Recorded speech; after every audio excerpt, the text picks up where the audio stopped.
And by the way, I want to thank you, my beloved audience. You had a role in stopping what was a disaster last night. You actually saved the Republican Party from itself. Those of you involved in the Levin surge. Now, we aren't alone, don't get me wrong, but you had a role. We've heard this from Capitol Hill today. So I want to thank you. In addition, I want to thank the conservatives who voted against the rule without getting into the weeds, because that sent a quick signal to the leadership that they were in trouble. I want to thank the other conservatives. While voting for the rule, they made it clear they would vote against a tax increase, period. I don't care what Grover Norquist said. I don't care what this says or that says. We think for ourselves. We think for ourselves. You talk about putting pressure on Obama, to the extent any pressure would matter with Obama.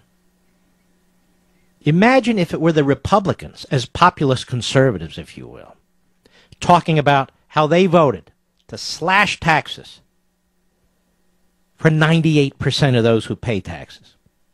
Obama today during the press conference talked about cutting tax or holding taxes steady for 98% of Americans. 98% of Americans don't pay taxes. I keep saying this. But why weren't we in the position to say, hey, we're cutting taxes, cutting taxes, not raising taxes, but cutting taxes for 98% of the taxpayers.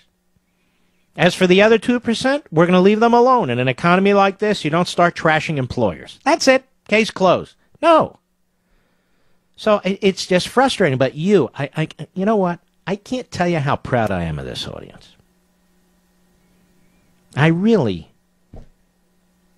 I have the best job in the world.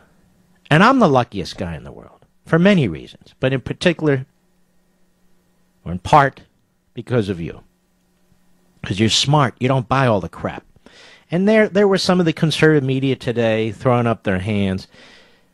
They buy into this cult of personality, that the vote was on Boehner, that we're a divided party. Yes, we're a divided party. Have they figured that out? Because some of us have decided not to go along with this. As a matter of fact, millions and millions of us have decided not to go along with this. Ronald Reagan decided many, many years ago not to go along with this. It's going to take this kind of activity to stop it. Ted Cruz decided not to go along with this. Marco Rubio. These are men that had huge challenges in Republican primaries. Rand Paul decided not to go along with this when he fought an establishment Republican in his primary. And I can go on and on. No, we are divided between conservatives and between mush rhinos. And believe it or not, John Boehner's hand today is stronger than it was yesterday in dealing with Obama. Because now Obama knows there are conservatives among the Republicans in the House that are not going for his crap. That have said no. They've said no to Obama. They've said no to Boehner. They've said no to the threats and to the pressure. And they have to deal with us now. They have to deal with conservatives. They have to deal with Tea Party. Yesterday was spectacular. Now, that's not to say we're going to control the agenda. We're not. But it is to say we can help fashion it somewhat. We can help fashion it somewhat. And the idea that is 100% one way with the Republican establishment, or conservatives have destroyed themselves and destroyed... When did this happen? When did this happen? So things need to change. And even when you're a minority party, or I should say a majority in the House, but they control the Senate, to be more accurate, and of course the presidency, there are things you can do. The liberal Democrats, when they're in the minority, they don't surrender. In the Senate, they threaten filibusters. They slow things down. In the House, they make noise. They do other things too. I mean, why shouldn't we?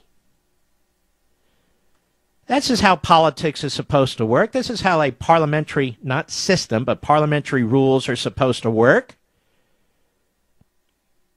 And the idea that you surrender your legislative power as a member of the House to one man in secret who negotiates with Obama, and he comes out and says, it's this way, it's this way. That's not why we vote for members of Congress. It's not why I vote for my member of Congress.